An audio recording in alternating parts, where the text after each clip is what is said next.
Glória a Deus, a gente vai continuar hoje a nossa série sobre idolatria, destronando ídolos. Hoje vamos tratar o capítulo 2, 3 e 4 do livro. Quem conseguiu ler? Gente, comprem esse livro, porque ele vai ser o seu livro de cabeceira, entendeu? Você às vezes vai olhar para ele e falar assim, não estou a fim de apanhar hoje, mas você precisa, entendeu? Porque eu estou aqui na terceira passagem por esse livro e eu já reconheci que pelo menos uma vez por ano ele vai ter que me botar no prumo. Porque é muito fácil a gente se perder na nossa rotina, nos nossos compromissos e acabar voltando aos mesmos erros. Hoje de manhã o Tiago me falou uma frase de Platão, amor? Que diz que a maior parte do ensinamento consiste em te lembrar daquilo que você já sabe. Então, a gente vive num mundo de muitas informações, mas raras são totalmente novas. A maioria das coisas a gente precisa se lembrar, né? Então, que a gente não se esqueça, mas que sempre que for necessário, a gente também volte às veredas antigas, ao caminho. Então, a nossa programação, semana passada, a gente falou sobre o que são ídolos, a gente começou a pensar que ídolos não são apenas aqueles objetos de madeira, de gesso, que são construídos, né, chamados de santos, de ídolos, mas a gente começou a perceber que na nossa vida a gente vai construindo ídolos, que são coisas ou pessoas que ocupam o lugar que somente Deus pode ocupar no nosso coração. A gente vê que Jesus foi a primeira pessoa que nomeou ídolos, quando ele fala que o dinheiro é um ídolo, o dinheiro é um outro Deus. E hoje a gente vai começar a entrar mais nesses ídolos pessoais. Que tipo de coisa pode se tornar um ídolo? A gente falou semana passada também que qualquer coisa pode ser um ídolo. Coisas boas ou coisas ruins, mas geralmente são coisas boas, né? Mas qualquer coisa pode se tornar um ídolo. E a gente precisa reconhecer como é que isso age no nosso coração, para que a gente destrone esses ídolos, que vai ser a aula da próxima semana. Então, a gente escuta muito falar, siga o seu coração. Né? Está em dúvida de algum caminho, está em dúvida em alguma decisão. É muito comum a gente ouvir essa frase, não, siga a voz do seu coração. Mas será que essa voz é confiável? Vamos ler lá, Jeremias 17, abre aí sua Bíblia, Jeremias 17, do 5 até o 9. Bíblia nova, página gruda. Fala o seguinte, assim diz o Senhor, maldito é o homem que confia nos homens e que faz da humanidade mortal a sua força, mas cujo coração se afasta do Senhor. Ele será como um arbusto no deserto, não verá quando vier algum bem. Habitará em lugares áridos do deserto e numa terra salgada onde não vive ninguém. Mas bendito é o homem cuja confiança está no Senhor, cuja confiança nele está. Ele será como uma árvore plantada junto às águas, que se estende as suas raízes para o ribeiro. Ele não temerá quando chegar o calor, porque as suas folhas estão sempre verdes. E não ficará ansiosa no ano da sua seca, e nem deixará de dar fruto. O coração é mais enganoso do que qualquer outra coisa. É uma doença incurável, quem é capaz de compreendê-lo? E muitas pessoas usam esse texto aqui para falar, olha, não se deve confiar em ninguém, porque a Bíblia diz, maldito é o homem que confia no homem. Mas não é a respeito disso a advertência aqui de Jeremias, né, do Senhor através de Jeremias. A advertência é que você não pode colocar a sua confiança em ninguém. Você não pode colocar a sua confiança, se apoiar em nada que não seja o Senhor. E se você ficar tentando seguir a voz do seu coração, somente a voz da sua intuição, a gente já está sempre buscando lugares confortáveis, lugares que sejam convenientes. E esses lugares convenientes geralmente nos levam para a ruína. Porque a gente busca aquilo que satisfaz o nosso coração. Mas não é nesse caminho que o Senhor nos direciona.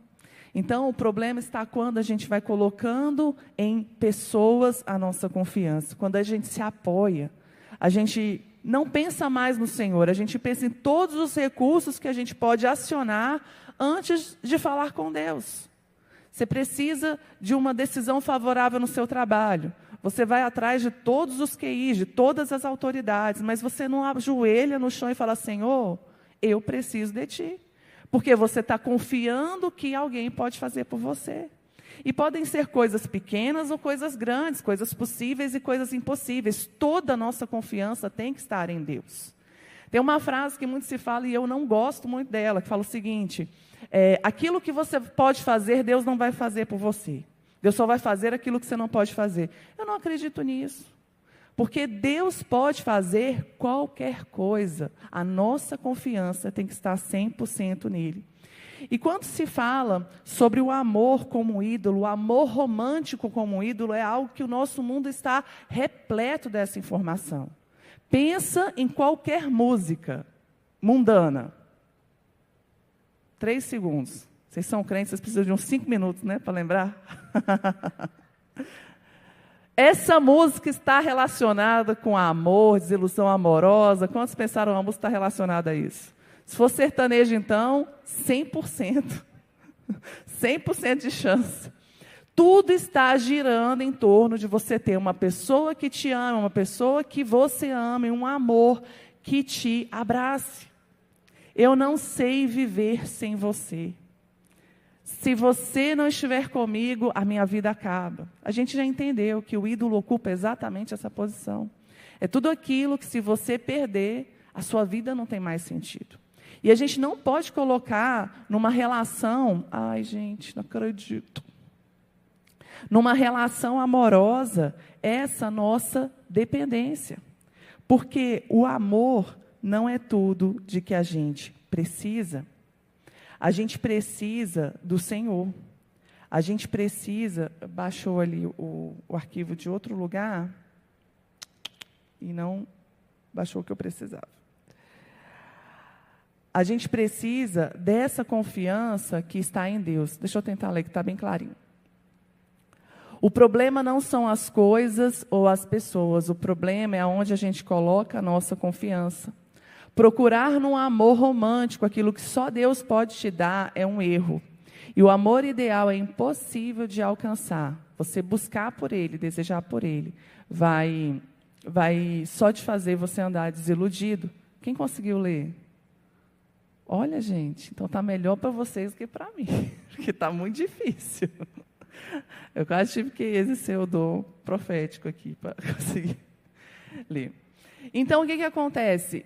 Não é a pessoa o problema, não é ter um amor romântico, mas é você depositar nisso a sua esperança, a sua redenção, a sua salvação. Quando você coloca a sua confiança, a sua esperança nessas coisas, você vai se frustrar. Porque ninguém nesse mundo, por melhor que seja, por mais perfeito, por mais maravilhoso, amoroso, vai conseguir suprir a necessidade da sua alma, por ser amado. Porque só Deus vai conseguir te suprir. E quando você canaliza isso em alguma pessoa, você vai esgotar essa pessoa e nunca vai conseguir dela o que você deseja. E os dois morrem. Então, a gente vai falar um pouco sobre a desilusão de Jacó. O exemplo, desse capítulo é falando sobre Jacó. E esse texto vai estar entre os capítulos 27 e 29 de Gênesis. Então, como é que se desenha a vida de Jacó? É um filho de Isaac, tem um irmão gêmeo, só que o irmão é o preferido do pai. Claramente, ele é o preferido da mãe, o irmão é o preferido do pai. E ele fica a vida toda desejando esse amor, desejando essa aceitação. E ele vai até as últimas consequências para garantir aquilo que ele queria, a aceitação e o amor do pai. E, principalmente, a bênção que estava sobre o irmão, que, apesar de ser gêmeo, nasceu primeiro. E quando ele vai a todo custo, a todo preço, atrás desse ídolo, que é essa aceitação, esse amor que ele deseja, ele faz justamente o contrário, ele perde tudo. Porque quando ele ali negocia com o irmão dele, negocia o prato de lentilha, o irmão dele despreza a bênção, ele dá o valor para a bênção, engana o seu pai, desperta o ódio do seu irmão, o que ele tem que fazer? Fugir. O amor que ele queria, ele estava agora cada vez mais longe dele. A herança que ele desejou, buscou, agora ele estava cada vez mais longe dela, porque ele teve que fugir para não ser morto pelo seu irmão.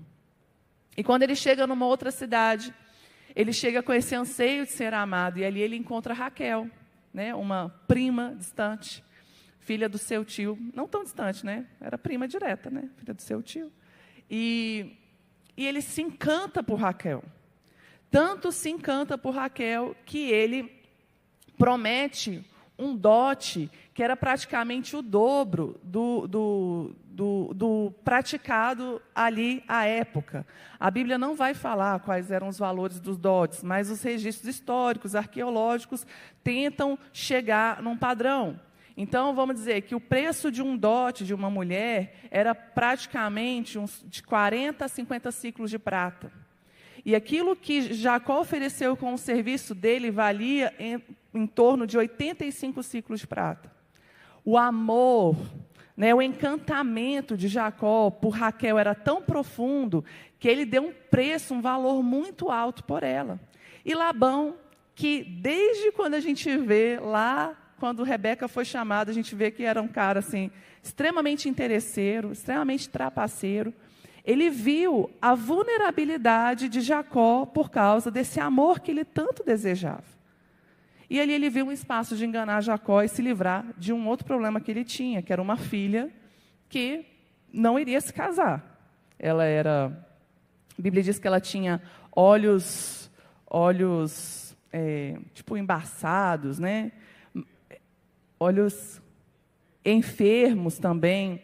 Tem algumas traduções, né? Fala, ela tinha um problema nos olhos. Bom, a Bíblia não é clara, mas a gente vê o seguinte: Lia tinha os olhos enfermos, mas Raquel era bonita. Então, assim, tinha algum contraponto aí, né? Se tem um mas, então quer dizer que esses olhos enfermos tinham alguma relação com a beleza. E muitas pessoas interpretam que Lia, ela era vesga. Ela, na verdade, essa expressão está querendo dizer que ela era vesga. E eu era vesga, gente, quando eu era criança, sabia?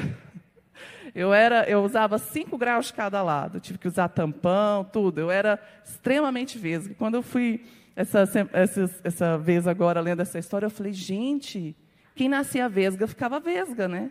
Não tinha tratamento, não tinha óculos, não tinha tampão. A pessoa ia continuar. Eu falei com o Tiago, amor, a pessoa que nascia feia, ficava feia, né? Que nascia vesga, ficava vesga. Não tinha tratamento. Ele falou, tinha sim. Eu falei, qual? Ele, o álcool. Porque Jacó foi embriagado e Labão foi lá e empurrou Leia. Ele não percebeu. Então, melhor tratamento. E por que Jacó cai no engano tão grande? Porque o anseio, o desejo dele por conquistar aquilo que ele tanto desejava, cegou ele. Cegou ele a ponto de nem perceber que Labão não tinha prometido que ia dar Raquel para ele. Não fez um acordo com ele. Falou, não, então vem cá, trabalha para mim. E Labão se livra. E imagina Lia nessa história, rejeitada. Era rejeitada pelo pai, rejeitada pelos homens e agora rejeitada pelo seu marido, que estava com ela e não queria estar. E ali ele promete mais 7 anos de trabalho, trabalha por 14 anos por Raquel, e Lia, a rejeitada. Então, quando Jacó cultiva essa esperança, dessa cura, desse anseio de ser amado em Raquel, ele coloca em Raquel uma projeção, uma esperança de salvação. Quando eu me casar com Raquel, esse vazio que eu sinto na minha alma, esse desejo que eu sinto por ser amado vai ser resolvido. E quantas vezes a gente coloca numa relação amorosa que a gente tenha ou que a gente quer ter essa esperança? Não, o dia que eu me casar, o dia que eu conquistar essa pessoa, se eu perder o meu esposo, eu perco a minha esperança. Não, a nossa esperança não está em pessoas, a nossa esperança está no Senhor. E a grande frustração é porque quando Jacó coloca toda essa esperança, toda essa confiança num casamento, numa relação amorosa com Raquel, ele acorda e quem está lá? Lia, ou Leia. Gosto de chamar ela mais de Lia. É Lia. E Lia, coitada, não tinha nada a ver com isso. O problema não era dela. Mas algo que o Timothy Keller fala é que todas as vezes que a gente se deitar na esperança de ter Raquel, Quando a gente se acordar, quem vai estar lá é Lia. Você vai colocar a sua esperança no emprego perfeito.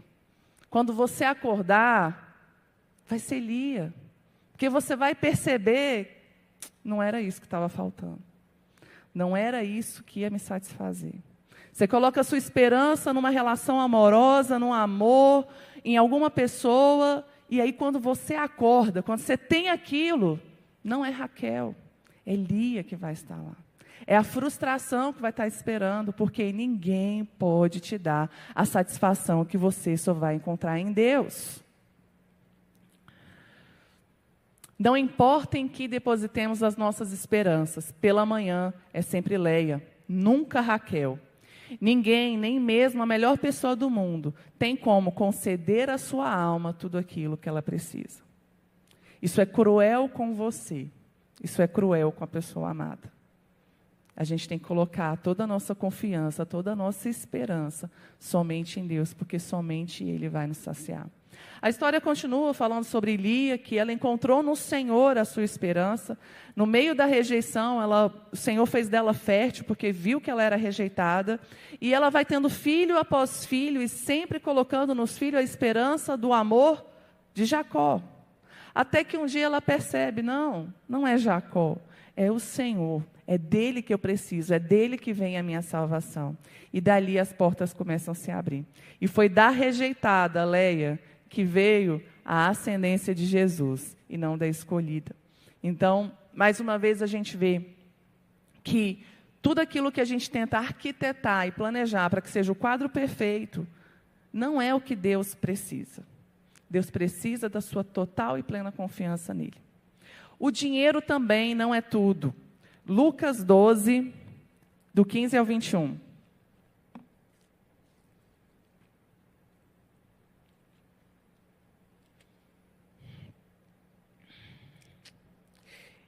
Então lhes disse, cuidado, fiquem de sobreaviso contra todo tipo de ganância. A vida de um homem não consiste na quantidade de seus bens.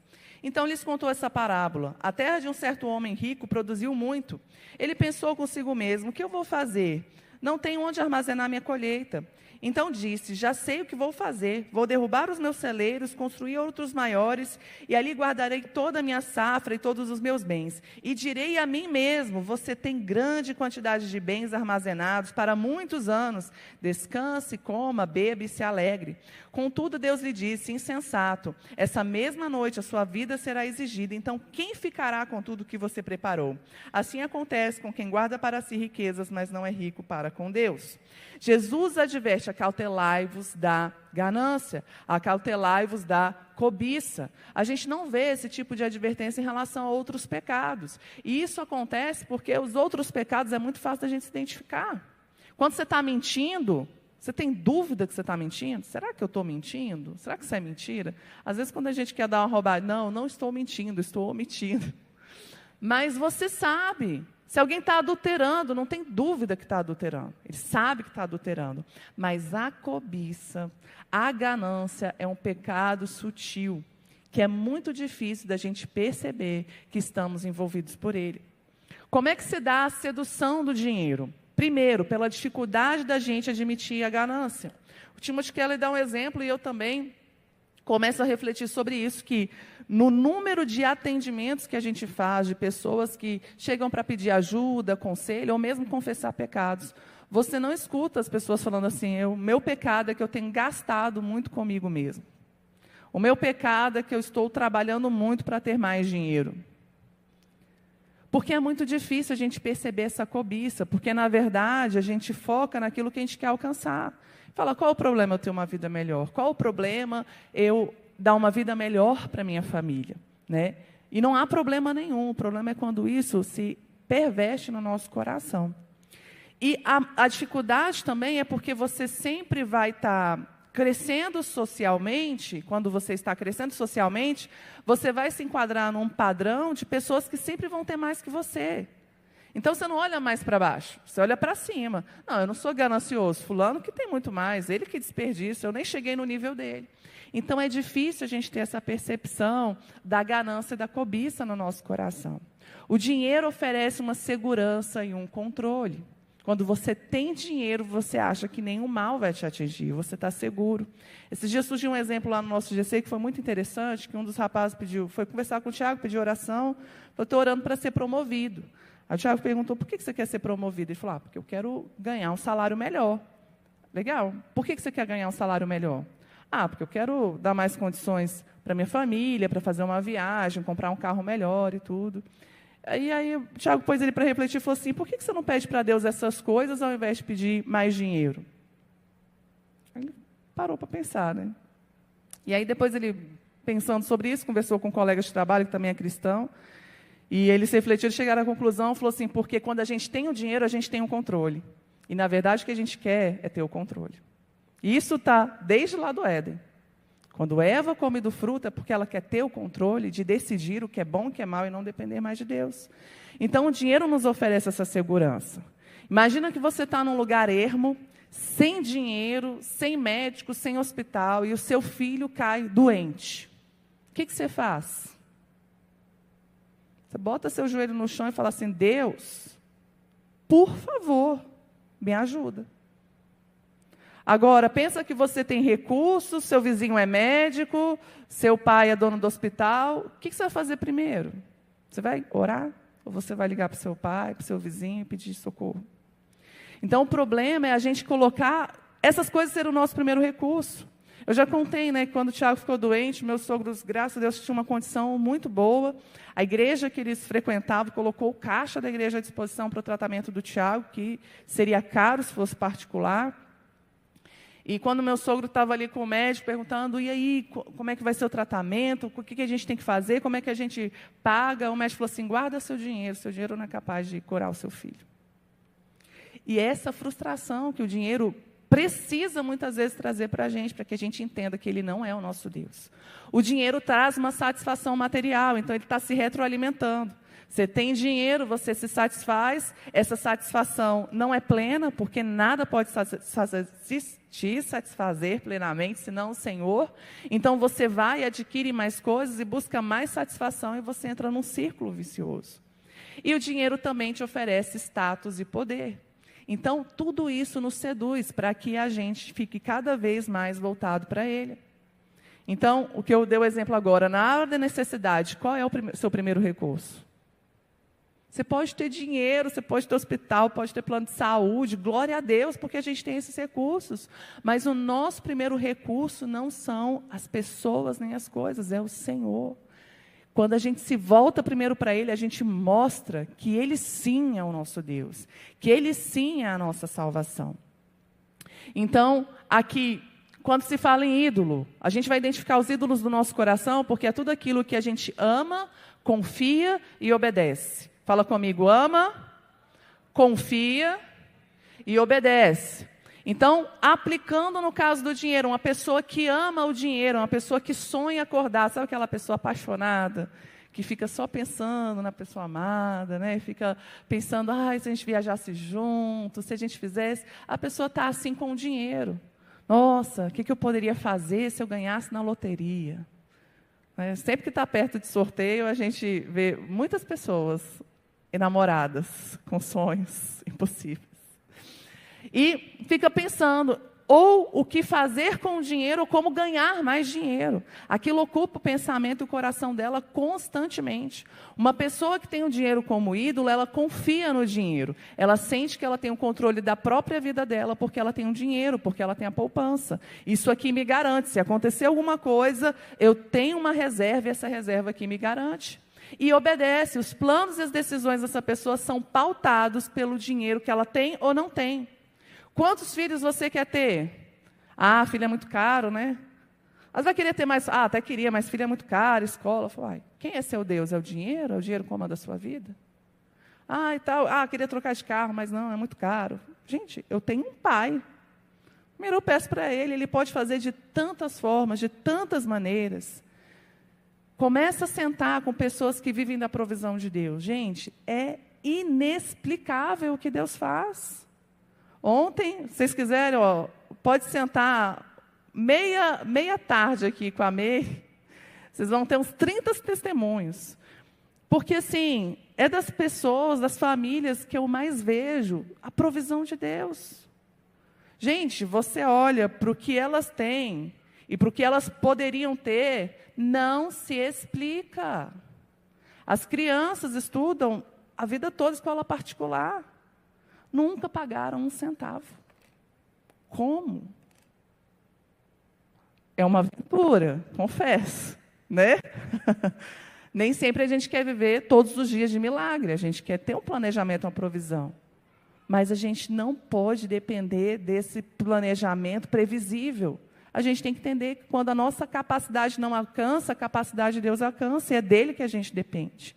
Os nossos planos, os nossos projetos não estão pautados pelo dinheiro que a gente tem, mas pela vontade de Deus para a nossa vida. E algo que esse capítulo fala muito interessante, é para a gente conseguir identificar qual é o nosso ídolo profundo e o nosso ídolo superficial. O ídolo profundo é aquilo que nos move a fazer algo. Então, às vezes o seu ídolo não é o dinheiro em si, mas é aquilo que o dinheiro pode te proporcionar. Então, talvez o ídolo não seja o dinheiro, o seu ídolo seja o status, seja a aceitação, seja a admiração das pessoas. Então, nesse caso, o dinheiro seria um ídolo superficial e o ídolo profundo seria esse desejo por ser bem visto.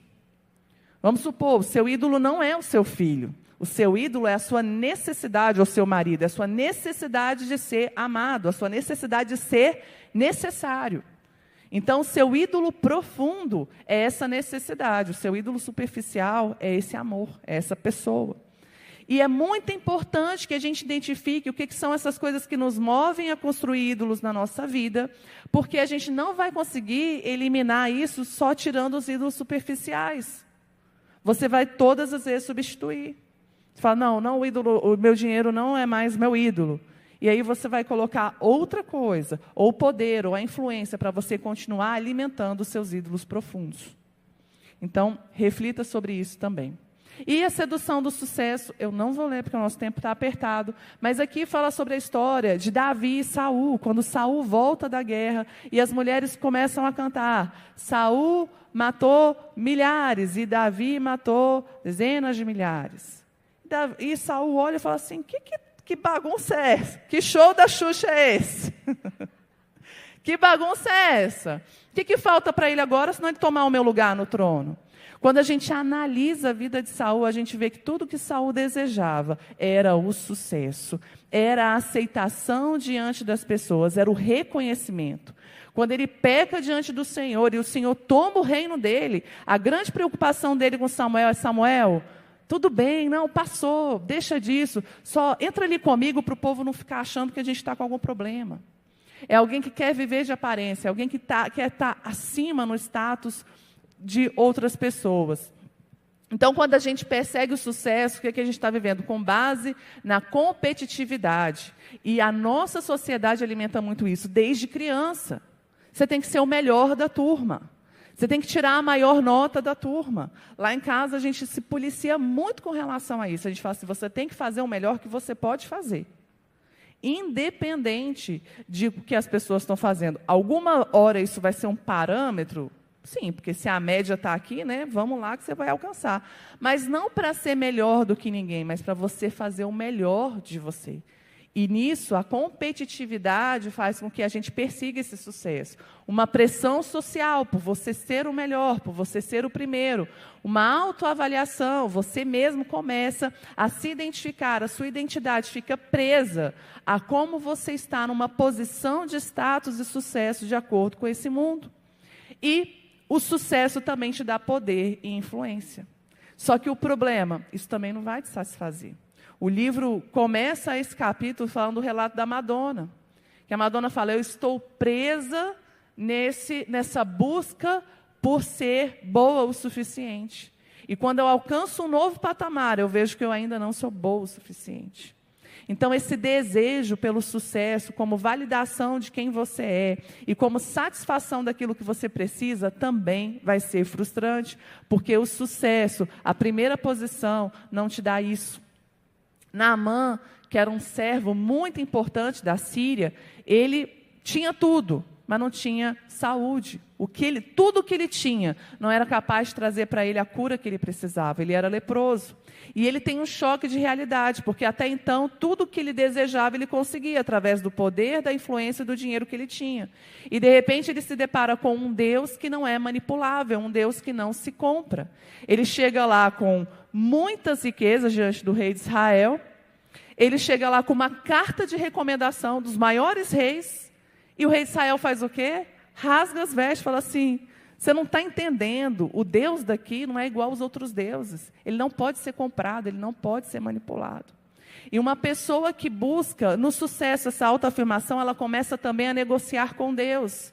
Ela quer fazer para Deus, ela quer fazer para merecer. Naamã chega diante de um Deus com muitos pagamentos, porque eu te pago, agora você me deve. Eu posso exigir de você, porque você me deve. Só que ninguém pode exigir nada de Deus, porque diante dele todos nós somos devedores. E essa é a graça. Essa é a graça. Não é aquilo que você paga, não é aquilo que você faz, mas é porque ele tem algo gratuitamente para aqueles que depositam nele a sua confiança. E uma frase minha de mim mesma... Em Deus, nós não precisamos mostrar a nossa força, mas sim a nossa rendição. Em Deus, a gente não chega com as nossas conquistas, o nosso sucesso, os nossos recursos, porque isso não é nada diante de Deus. O que Deus está esperando de nós é o tanto que a gente se rende diante dEle, para reconhecer quem Ele é, que Ele tudo pode e que a gente depende dEle mais nada nesse mundo. Amém?